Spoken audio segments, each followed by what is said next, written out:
ئەو کەرتەن باش هاوڕێیان چۆنن؟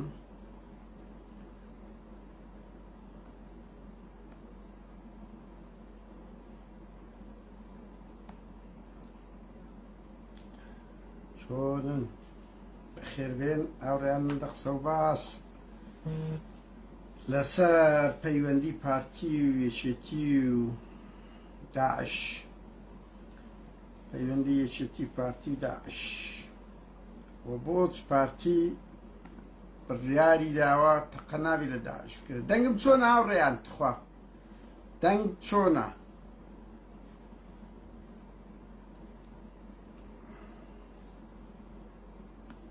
دەنگمان چۆنە هاوڕێیان؟ ئەگەر زەحمەت نییە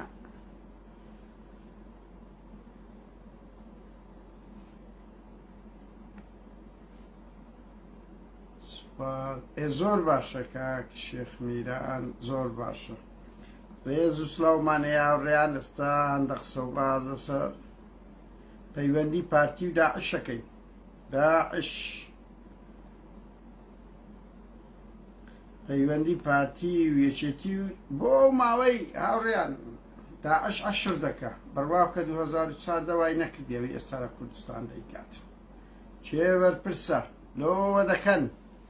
بەخێربێن هاوڕێیان. یەک دوو دەقە ڕادەوەستینە تا سەعات حەوت دوایان دە قسە و باز دەکەین لەسەر ئەو پیلانە جەهەنەمی پارتی و یەکێتی و چۆن کوڕی خەڵک بە کوشت دەدەن لۆگەمە سیاسەکانی خۆیان. بەخێربێن هاوڕێیان. تکایە وەختی تەلەفۆن نییە.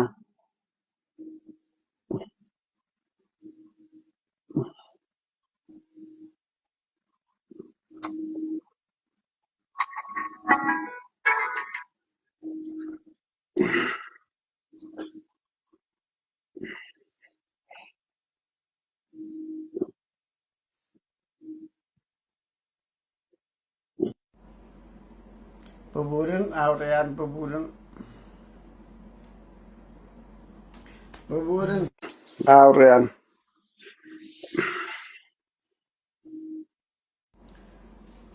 ببورن. بەخێربێن هاوڕێیان، بەخێربێن. دنیایەک ڕێز و خۆشەویستی خوا هاوڕێیان هەندێشت پرەنسیبە.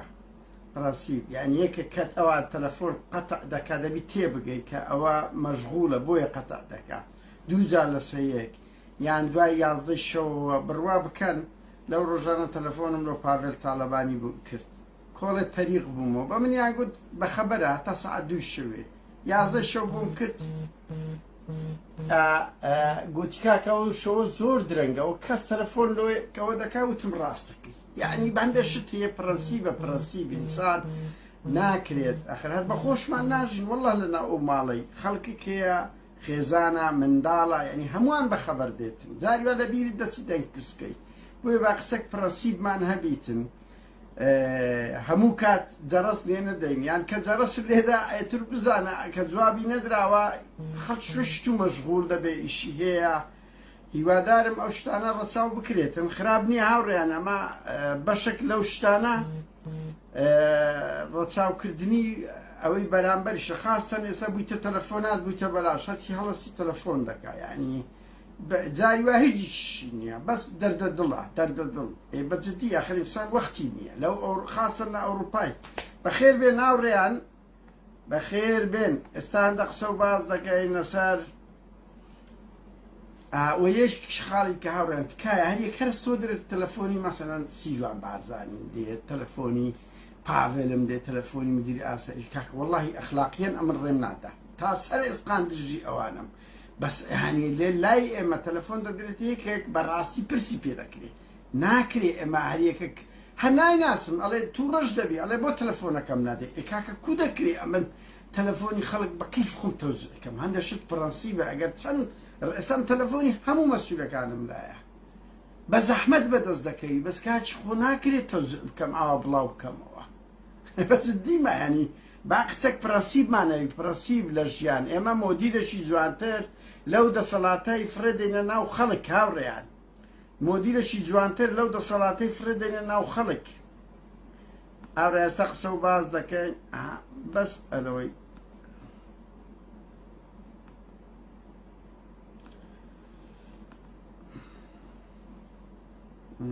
بەخێر بێن هاوڕێیان بەخێر بێن سەرچاوی من هاوڕێیان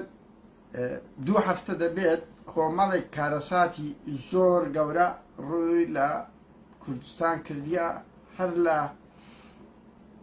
خۆپیشاندانی خوێندکاران کە بێشەرمانە ئەو بەرپرسانە ئامادەنین هیچ داخوازێکیان لۆ جێبەجێ بکەن کات دەکوژن لە دروشمدان زیاتر و خۆشبەختانە من ئەوەی زۆر دڵخۆشم ئەو نەوە خوێندکارە شۆڕژێڕە هەمان ئەو نەغمەی تێدایە کە لە هەشتاکان تەلەبەکان داهاتنە سەجادە کچ و کوڕ بە هەموو ئایدیەکانەوە ئاستی ڕۆشنبیریان زۆر بەرزە زۆر بێرن و لە هەموو دڵخۆشتر بڕوا بکەم زۆر بێتاقەت بوومە شاعیر و ئەدیبی کورد بەڵام لەنا ئەو نوخبەیە سێسا شاعیرم دیت یعنی لە نەغمەی کاکە ئومێد ئەحمەدی ئەوەی هەولێرێ یعنی جەری بوێر شعرەکانیان وەڵڵا لە شعری عەبدوڵڵا پەشەوی بەقووەتر بی کەمتر نییە یعنی شعر جێگای دڵخۆشیە کە دەبینی ئەو نەوەیە شۆڕژێڕە لە مەیداندایە کچە کچ و کوڕ هەموو ئاسی ڕۆشنبیری بەرزە زایدن هاوڕێیان ئەو تەتەوڕاتانەی چی ململانەی ئامۆزاکان کە پاڤل بڕوا بکەم مەیلم دەراندم خەبەرم لۆ بەجێشتێ وتی بکورم پاڤل دەمێ قسە لەگە بکەم جوابی نەدامەوە تەوانەوە حەقی بوو یعنی نامەوەندە زۆر باز بکەم بەڵام نامەم لۆ بەجێش وتم وەڵڵاهی 6 ساڵەم و بەرمەلا مستەفاوای نەکرێت تو دەیکە وەرە با قسە بکەین جواب ناداتەوە هاوڕێیان ڕەفزی کردیمەوە زایدە هاوڕێیان هێرش بۆ سە گەرمیان منتیقەی گەرمیان ئەو ماوەی داعش دوێنە شەو لە قەرەچوو کردی بەس کاکە ئەو 4-5 زومی سەر ئەو منتیقەیە بکە بڕوا بکەن زۆر کارە ساتە ئەوەی ئێستاکە دەکرێتن یعنی لەوێش هەژنۆ پێشمەرگە و نکبەت شەهید بوون کە ئێستا دەینە سەرێ دوێنە شەوێ لە قەرەچووری کە چ ڕوویدایە و بۆچ ئەوە بووە و بەر لەوەی بچمە سەرەوەی هاوڕان یەک ڕووکردنەوەی بچووک بدەم ئەمن ئەوڕۆ مەسەلەن ئەو تەلەفۆنەم لۆ سیروان بارزانی کرد هاوڕێیان دەمزانی ینی و تێمەگەنەوە ئەو تەلەفۆنان دەکەین زۆر تەکنیکی دەوێت یعنی ڕقەمی کە سڕی تێم دەگەی و بە دیڕێکت لە بۆی بکە هەندێک کەسەیە دەبی ڕقەمی وڵاتی عەرەبی وەتسئاپ بەکاربینین بڕوا بکە وڵاتەکانی کە یعنی کاتی یعنی تەکنیکی دەوێت هەڵ ناگرن هەڵ ئەترسن ئەزانن تێدەکەون یان ئەوەتە پێیان خۆش نییە کە لەسەر قەپات دەکەن بۆیە من بە دیڕێکت لۆم کرد دیڕێکت مۆبیلەکەم لەکەم بوو ئەو خەڵکانەی لە سویدن ئەزانن تێلینور لێرە چەند شەریکەکەیە بە تێلینور کردم بڕوا بکەن 150 کڕۆین تێدا بوو دەکرد $20 یعنی کەچی نییە 5 دقە یەکەم گوتی تۆت یعنی تەسەورم ناکرد بۆیە نەمتانی قسەکانی هەموو پێ بڵێم و کابراشە خۆیەتی ینی ئەمە ڕۆژنامە نووسین کە پرسیاری لێکەین دەبی وەڵام دەداتەوە ئیتر دەبی واری پێ بدرێ خۆ نییە ئەمە دوام کەلتوری من ئەوە نییەم چالاکوانم ئەو مۆدیلە بم تۆ خائینی تو خۆفرۆش شتانە لای من نییە تووشی بم پەیامی خۆمی پێدەگەێنم بە هەموو مەسئولەکان بەس قەت نایم جوێنی پێ بدەم ینی جوێن پێ برێم خێڕی هیچ پوچ ئەو شتانە ناقەس پێی دەڵێن دەست خائین ئەوە نا یازا مەوزوعەکە ئەوە بوو 5 دقە یەکەم یەک سەر بەڵاسی پارە تەواو بوو تەسەورم ناکرد تەسەورم دەکرد 15 دقەیە قسە بکەین بە خەتی کۆنڤیکەیە لای ئێمە ئەم زۆربەی کات بەو دەکەم دقەی بە 10 سانت 15 سانتە بەس لەبەر دەستم نەبوو بۆیە تەلەفۆنەکە پچرا نەمانتوانی پرسیارەکان تێکدری بگەین هەموو وەڵامێک بدەین و سیروان بارزانیش حەقی خۆیەتی هاوڕێیان وەڵامی خۆی دەدا سەرنجی خۆی دەدا کە هەندە زانیاری هەیە من ئەو لە زاریوی زانیتم یانە ئەوە تا ئێستا لۆمان بە دیارکەت ڕاست ناکە بەدایەوە دێمە سەر ئەو نوقتەی هاوڕێیان هەفتەکەی تر 2 هەفتەیە لە گەرمیان یەکەم جار داعش دەستی پێ کرد بڕوا بکەن هەموو گەمەی سیاسیە بەپێی ئەو زانیاریانە 2 مانگ لەمەوبەر تەقریبەن ئەگە بێتە بیرتان داعش شورتەیەکی کوشت شورتە ناوی جێگر بوو برای ئەو توانایە کە کاوە گەرمیانی شەهید کردە برای ئەو کەسەیە کە کاوە گەرمیانی شەهید کردە تاوان هاتبوو داعش لە منتیقەیەک لە گەرمیان هاوڕێیان دەنگم چۆنە تخوا دەنگم چۆنە چکۆ من ئەگەر بەس یەکێک ئەوە بنووسی ئەگەر یەک کەس ئەوە بنووسی نازانم لای من ڕاوەستایە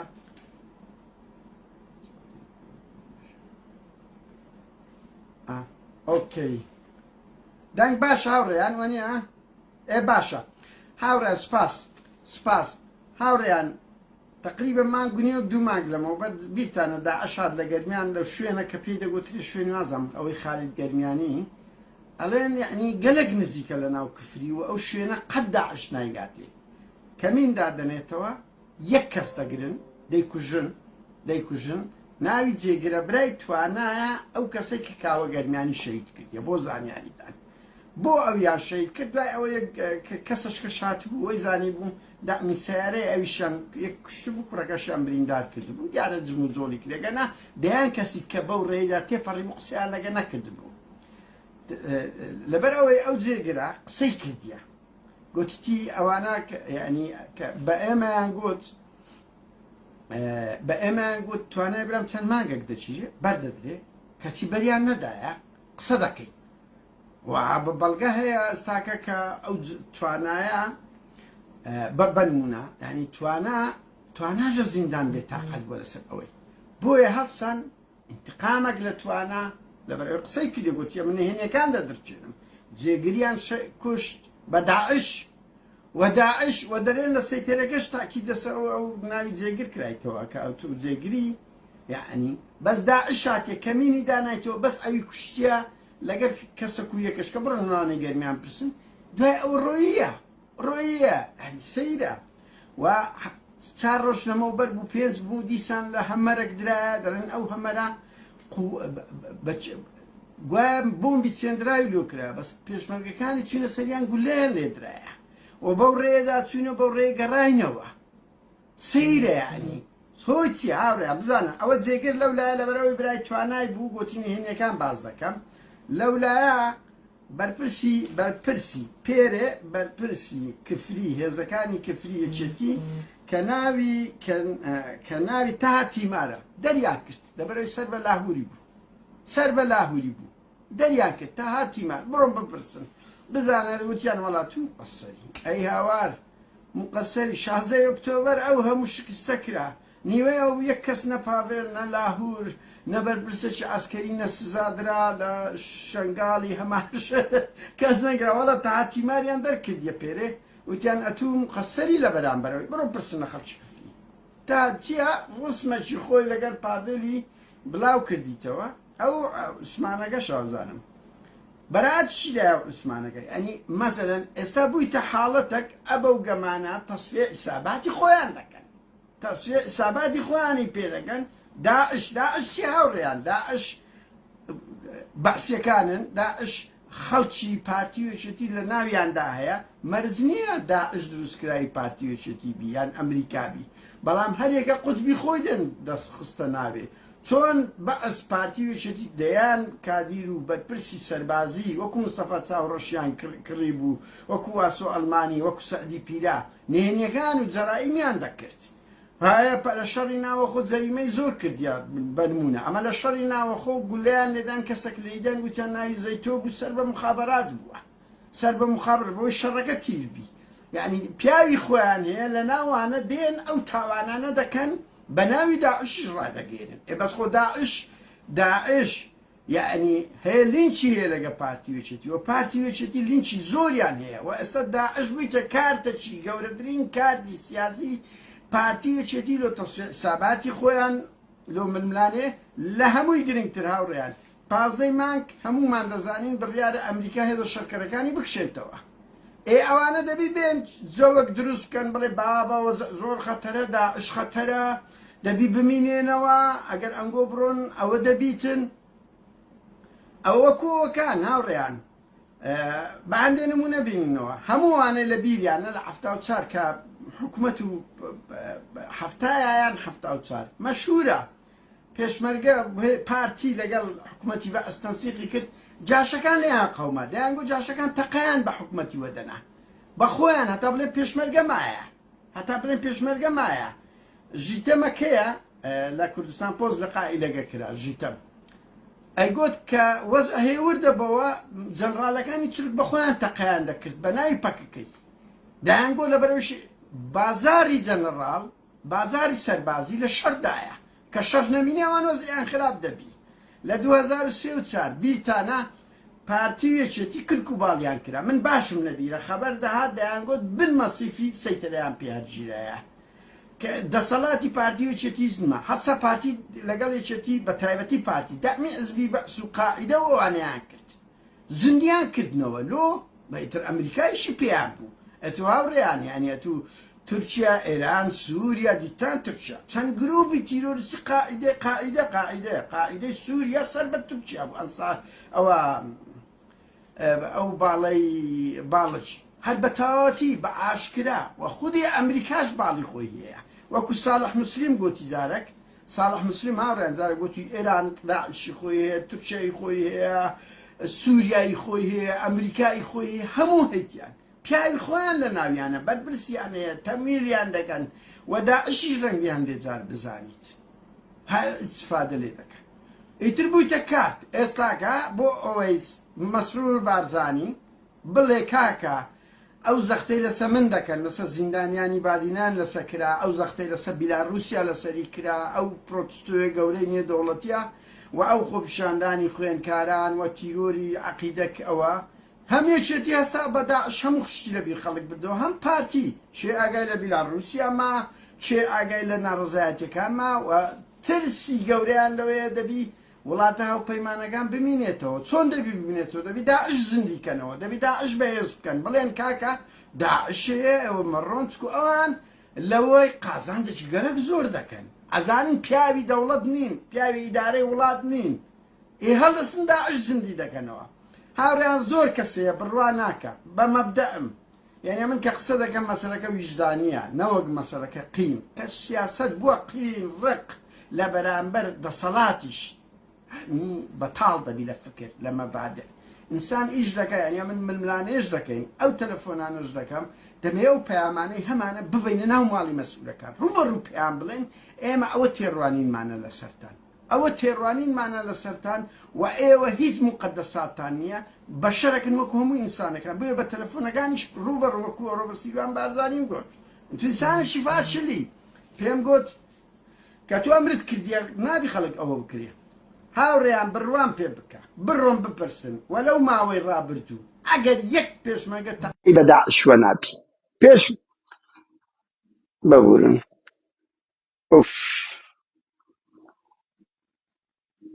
ئەگەر پێشمەرگە یەک تەقەی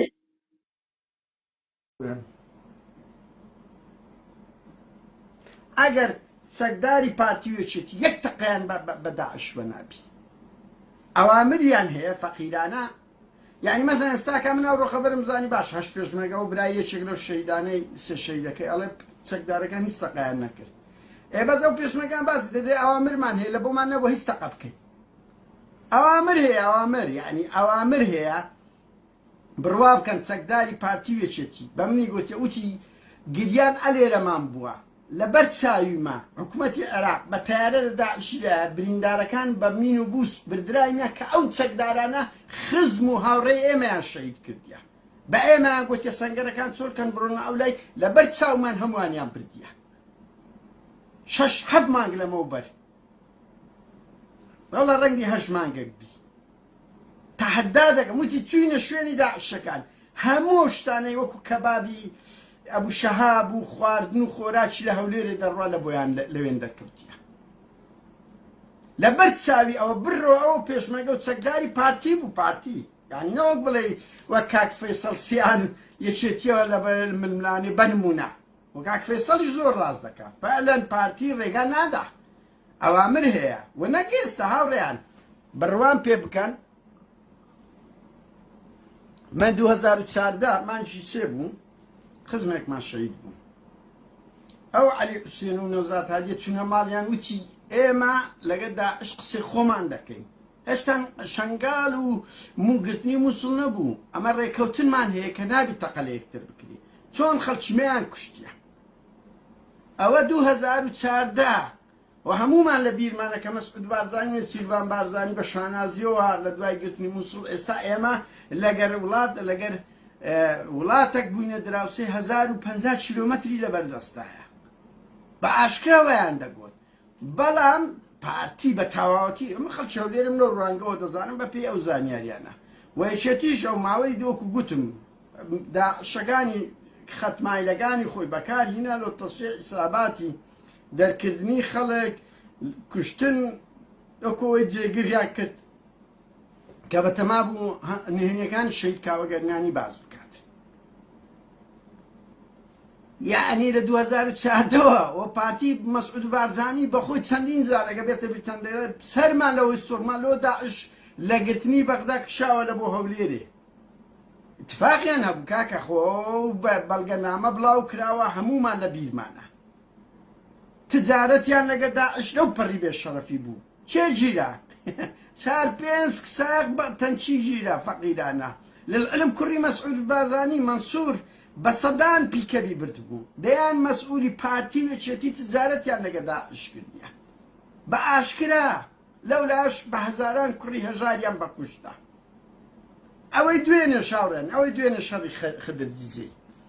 کە من ئەنی دایکم خەڵکی وێن دەرە دایکم لە دایکبووی وێن دەرە و هەمویان دەناسین ئەو خەڵکەی وێن دەر چکو گوندەکە 20 ماڵە و ئەو خێڵەی من لێی ئەوەمە چەند زۆر قەرەبارەخ نین یعنی حشێتێکی گەورە نین هەموو یەکتر دەناسین و گوندەکەش دەزانین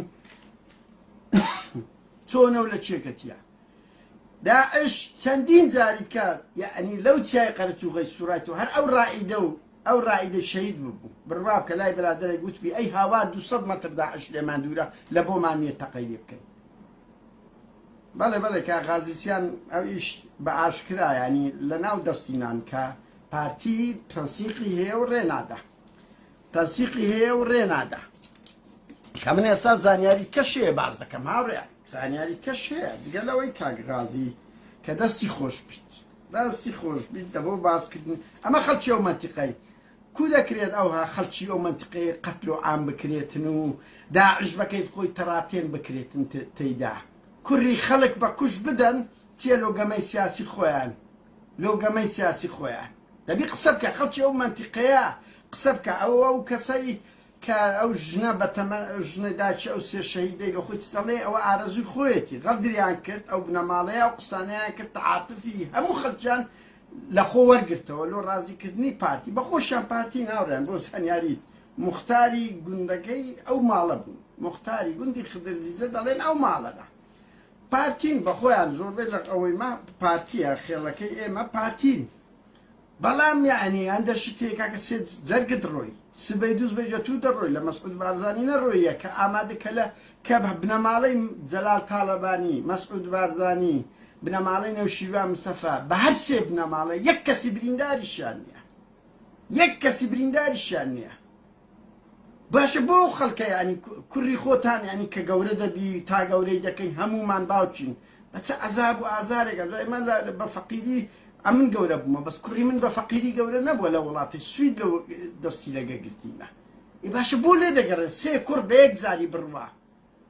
و سوڕیش بزانن داعش لەو مەنتیقەیە بە کەیف خۆی تەڕاتێن دەکا و بڕۆن هاوڕێیان تەحەدا دەکەم لە هەموو بەرپرسە سەربازەکانی پارتی بپرسن لەو مەنتیقەیە من ئەوەی دەزانم نازانم لە گەرمیان ئەگەر لە بۆیان هەبی یەک داعشیان کوشتی بی و هەمویان لە سێ مەنتیقەن هاوڕێیان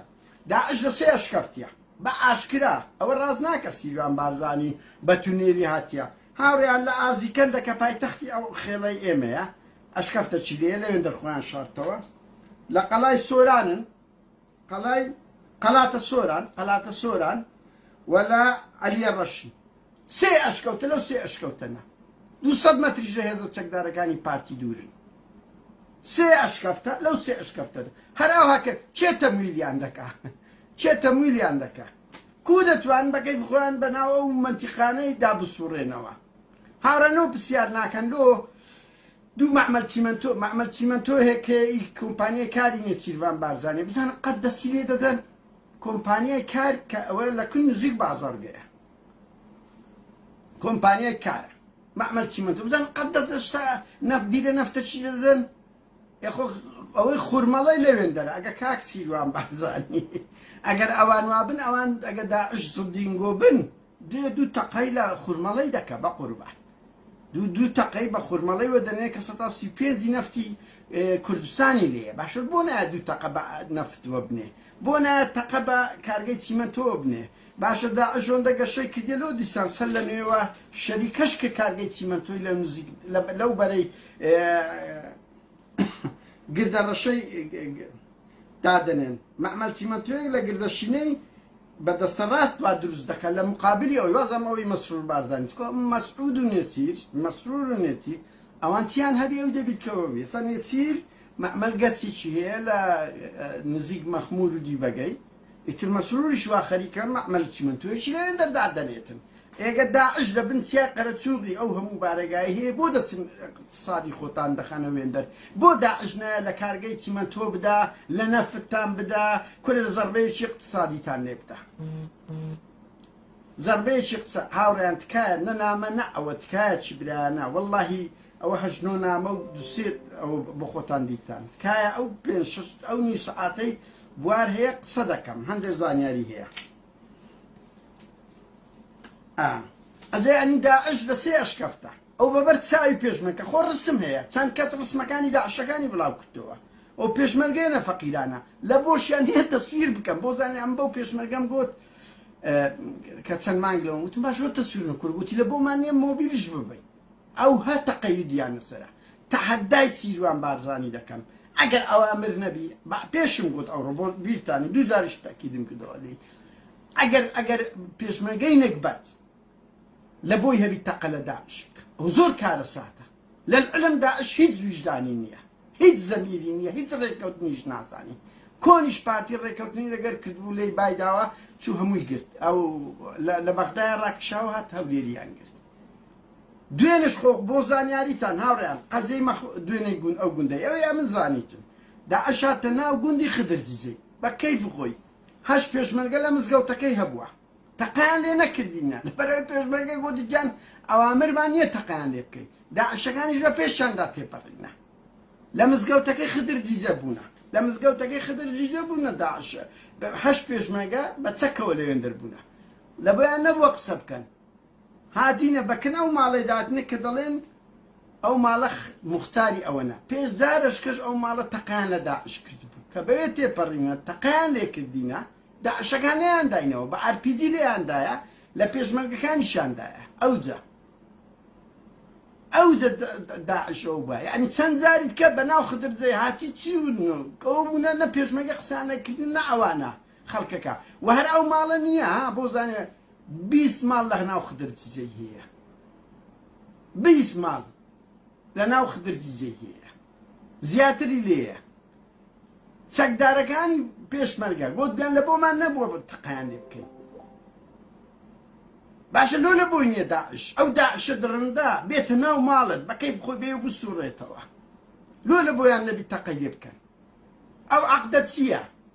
بۆ دەبێ کوڕی فەقیر ئەوها شەهید بکرێتن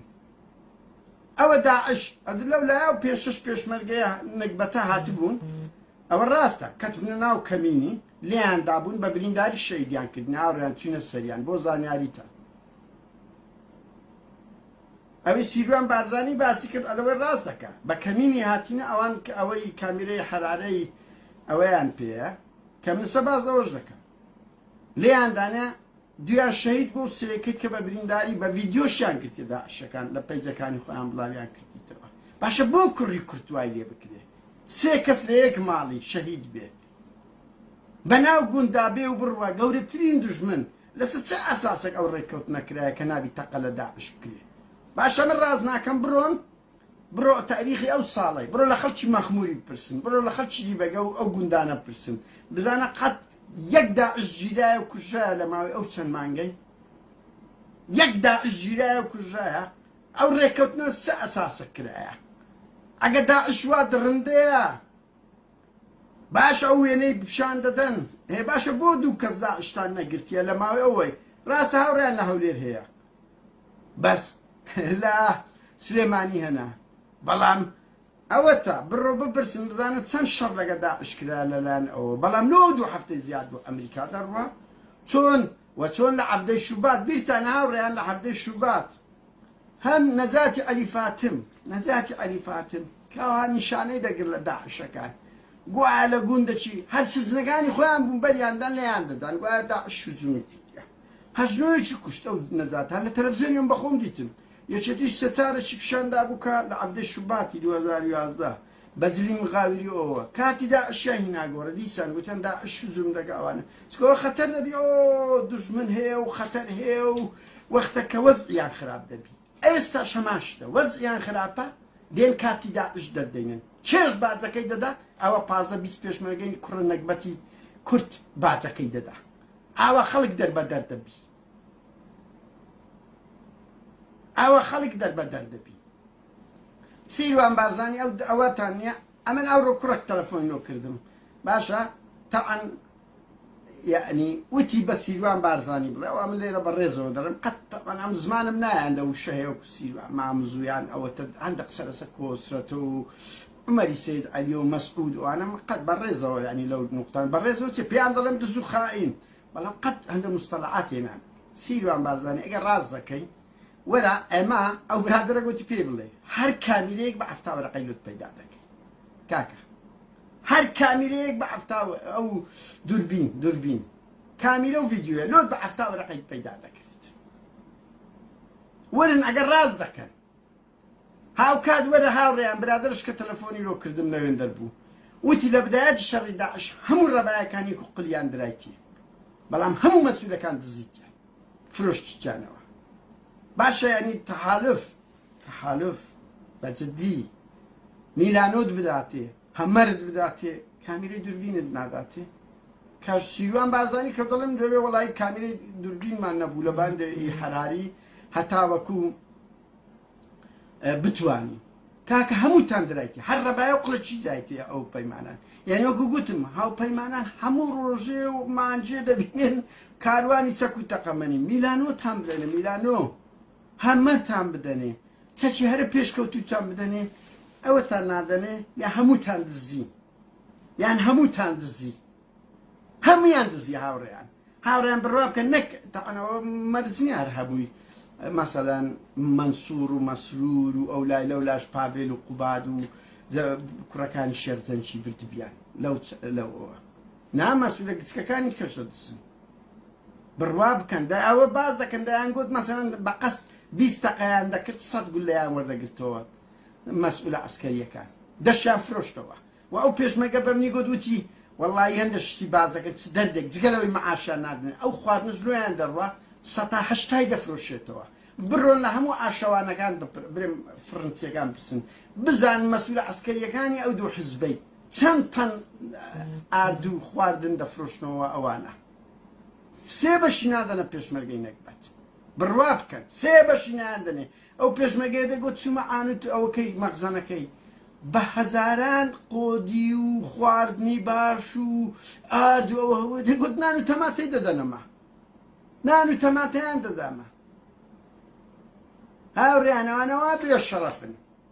هیچ لێ پێچینەوە نییە لەو شتانە نانان لێ پێچینەوە نییە بەڵام تۆ سەیری ئەوەش بکە هاوڕێیان تۆ سەیری ئەوەش بکە وەرە دەستگای پاراستن وەرە دەستگای زانیاری وەرە ئەژی و وەیسە ئەو دوێسە سەرپەرشتی دەکەن خوا شەرم لە خۆتان ناکەن داعش دێ ئەمە کوردستان دەستگای هەواڵگەری لۆ هاوڕێیان دەستگای هەواڵگەری لۆ چییە خۆ دەستگای هەواڵگەری نابێڵە لە دوو کۆمنتی من و تو دوو کوڕە نەکبەتی بسوڕێتەوە وایە نا چێ چی کردو چێ دوو قسەی بەو ڕەخنەی لە حکومەتێ بیگری و بیخێژۆرێ مەسرور زۆر کەیفی هات پێشەش زیندانی بادینانی گرتیەوە وەڵاوانە هەولی کۆدەتەیاندایە ئافەریم دەستگای پاراستن بەس ئاگا لێ نەبی داعش هجومی سەر شەنگاڵ بکە ئاگا لێ نەبی هجومی سەر شەنگاڵ دەکا ئاگا لێ نەبی خەتەی سیاسی دەستگای هەواڵگەری لۆ چییە دەستگای هەواڵگەری لۆ هەندەیە تو خەتەی دژمنت بزانی خەڵکی خۆت لە ناویان بچینی ئاگا لە جموزۆڵی دژمنەکەت بیبەر لەوەی هجوم بکە نەک لۆ گیانی بەس خەڵکی ئازاد کۆمنتە چیکە دەبینەوە ئەوە لایش کوراوەندە بێ شەرەفن لەسەر لایەک ئەو ئاسایشە خەڵک دەگری بەڵام ئاگیان لێ نییە داعش چار پێنج دێتە ناو هەولێرێ ئەوە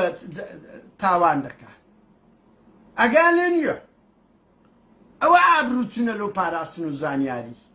ئەوە ئابروو چوونە شەوی دوێنەی خدرزە لۆ دەستگای پاراستن کو ئاگاتان لەوەی نییە کە داعش بە کەیف خۆی دێ و زەربەی دەوەشێنێ دەشگەڕێتەوە وەڵا ئافەرین وەڵا ئافەرین داعش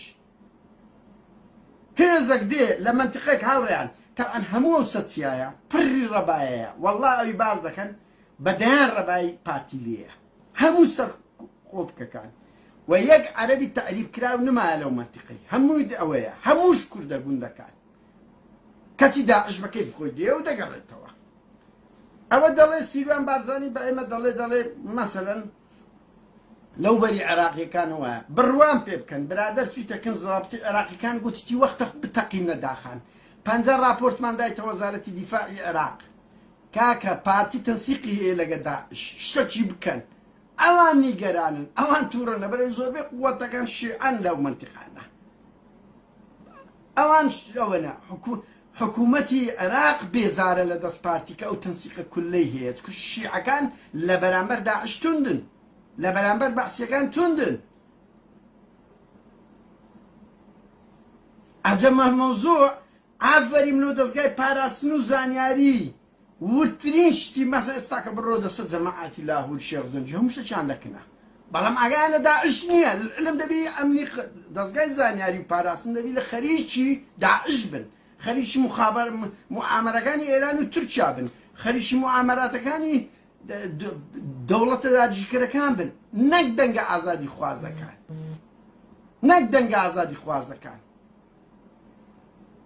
ئەوە لووتکەی فەشەلی وەیسە ئەژی دەزانم دێ ئەوروپای ئەگام لێتە بەرحاڵ هاوران بڕوا بە زۆر خۆشە بەقەت یەک دەستگای هاریکاری معلوماتمان دەکرێت یکورە شەرم لە خۆتان بکەن مەسرور بارزانی ئەوە فەشەلی تووە لە شەنگاڵ شەنگاڵیش دەرن هاوڕیان سەحبکردنەکە بە بڕیاری مەسرور بارزانی بووە ئەو مەسئول لقی شەنگاڵ مەسعود بارجی کردەوە چێ پێی گوتی وتی مەسرور ئەو هەموو تاوانە دەکرێت هیچ لێ پێچینەوە ناکرێت هیچ کەس ناگیرێ و کەس ئەوە ناکرێت لە 16 ئۆکتۆبەر لە شەنگاڵ یەک مەسئولی عەسکەریەوە کرا هاوڕێیان ئەمە بەس دەمانێت تێ بگەیت تێ ینی داعش درڕندەیە لە هەموو دنیا لە هیچ هێزێک ئێستا کە بەقەت داعش فاشیزم نییە سێ ئەساسێک پارتی بەلای کە من ئاگام لە پارتیە تەنسیقی هەیە لەگەر داعش کە شەڕ یەک نەکەن لەسەر چه ئەساسەکە بەڵام داعش بچووکترین فرسەتی دەبی ئاوا بەناو ئەو هەموو خەڵکەی دەکەوی ئەو هەموو لاوە کوردەی شەهید کردیە شەهید دەکا چێ بەرپرسە ئەسەر ڕەخنەیەک لە ماڵی بارزانی دەگرین فول دەبن هەڵدەپەڕن ئێ بەڵام کاچی بن ئەتوو ڕەخنە لێ دەگیرێوس خەڵک خۆخی منداڵی خۆی گەورە دەکا خۆخی نیوری ئاو نییە خۆ ئەو مریشک و فروت نییە کە لای من مریشک و فروتش قیمەتی خۆی هەیە چاوەکەم بەشەرە بەشەر مەسرور بارزانی پاڤێل تاڵەوانی هەردووکتان بابن هەر ئەنگۆ باب نین خەڵکیش بابە هەر ئەنگۆ بەشەر نین هەستان نییە ئەنگۆ لە تەبەقەشکە نین وەچی ئەو خەڵکەن کو دەکرێ ئەو خەڵکە ئەو هەلو دەردەی بدرێتەوە بگیرێ و بکوژێتن بەدەستی داعش و بە ئۆکەی ئێوە کە ئۆکەی هاوڕێیان یعنی ئەو چ موعجیزەکە داعش لەو مانگەی ئەو هەموو کاری چالاکی چێ کردیە بەڵام چەند ساڵە نەیکردیە دو سێ ساڵە نەیکردیە لە 2007ەوە لۆ ئەو مانگەی ئەوەندە زۆر بوو لۆ شەڕی پێشمەرگە لەگە داعش هیچ قووە نەبووە بەهەرحاڵ هاوڕێیان بڕوا ناکەم هیچ شتێکی وام هەبیتن بەڵام ئەوەی کرایە هەر ئەوەندە دەڵێم گەمەیەکی سیاسیە بۆ پارتی وەچێتی کارتی داعش وەک وەرەقەیەکە بەکاردێنن لە بۆ جەزبکردنی دەوڵەتە جیهانیەکان چکو بەخۆیان ئینسانی فاشلن ئەزانن ئەوانە بڕۆن هیچیان پێ ناکرێت و ڕوبەڕووی ئەو ڕەخنە بەرفراوانەی خەڵک ناوەخۆ لە خۆپیشاندانی خوێندکاران لەو ئابڕوو چوونە سکاندەڵەی یەکێتی نیشتیمانی لە کوشتنی عەقیدەی پۆلیسی خۆی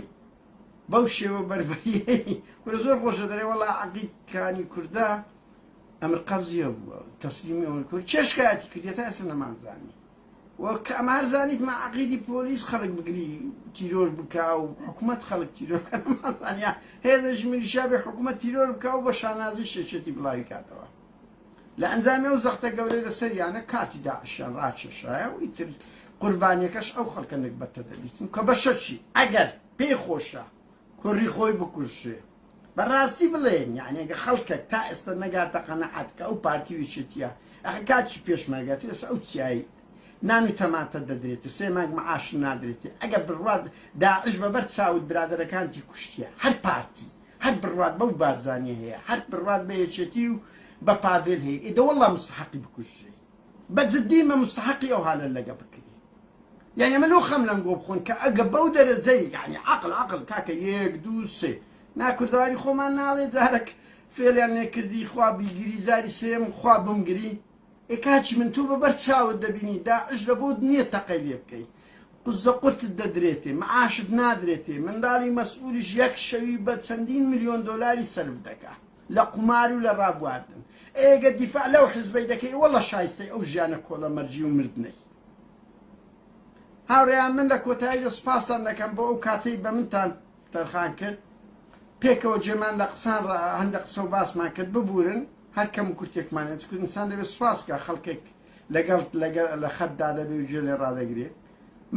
من پێم وایە پارتی وێچێتی گەمەیەکە قومبەلەیەکە کارتێکی سیاسیە داعش ئەو ماوەی بەکاردێنین هەمووشمان دەبێت ڕسوایان بکەین هیچ تر نەکەن داعش کەی بیانەوێت کاتێک دەربینن خەتەر دژمن کۆن ئەو ئەڵڵا ئەوە قاعید و زەرقاوی و بەعسی و تابووری پێنجەسە کارتی داعشە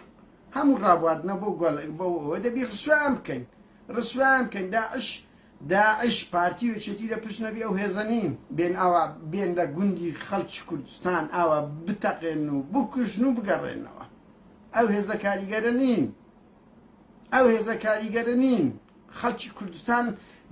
بەو حەجمە بەو ئەوەیە چەکداری کورد قەت وا بێغیرەت نییە ئەوها داعش دوێنێ دە 12 کوشتی یەک داعشیان پێ نەکوژرایتەوە کاتێکی خۆش